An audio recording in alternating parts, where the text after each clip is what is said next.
নমস্কার, দুনিয়াদারিতে আপনাদের সকলকে স্বাগত। আপনাদের সঙ্গে আমি সোনিয়া।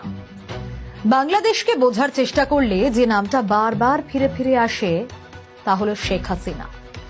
কারণ শেখ হাসিনার জীবন শুধু একজন রাজনীতিবিদের জীবন নয়, বাংলাদেশের স্বাধীনতা, গণতন্ত্র, সামরিক শাসন, উন্নয়ন, আন্দোলন আর সঙ্গে অবশ্যই বিতর্ক, এই সব কিছু মিশে রয়েছে এই নামটার সঙ্গে। ইতিহাস রয়েছে।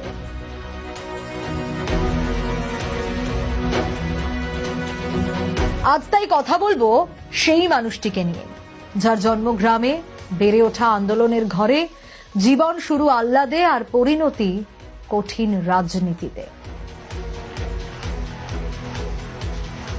টুঙ্গিপাড়ার মেয়েটা 1947 সালের 28শে সেপ্টেম্বর জন্মগ্রহণ করেন। অস্থিরতা, অশান্তি, ভবিষ্যৎ অনিশ্চিত বাংলাদেশে।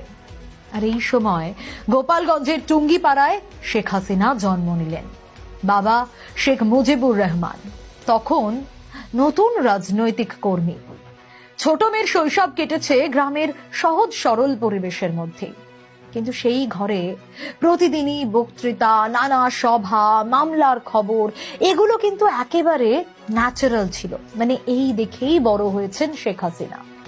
বাড়িতে যেতেন দেশের সব নেতা কর্মীরা, রাজনীতি, উঠোনে আলোচনা, আর রাতে পরিবারের সকলে মিলে যেতেন রাজনৈতিক খবরের সন্ধানে। মানে সেটাই চলতো আর কি। হাসিনার জীবন কেমন ছিল? রাজনীতি মানে সেবা, মানে আওয়ামী লীগ, মানে মানুষের অধিকার, এটা দেখেই বড় হয়েছেন শেখ হাসিনা। বিশ্ববিদ্যালয়ের ছাত্রী থেকে রাজনৈতিক সচেতনতা সবকিছুই ছিল তার।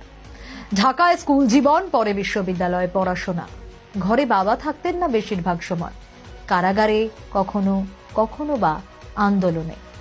তাই ঘরের দায়িত্ব, মা বোনদের দেখভাল, ছোট বয়স থেকে হাসিনা সব কিছু করতেন।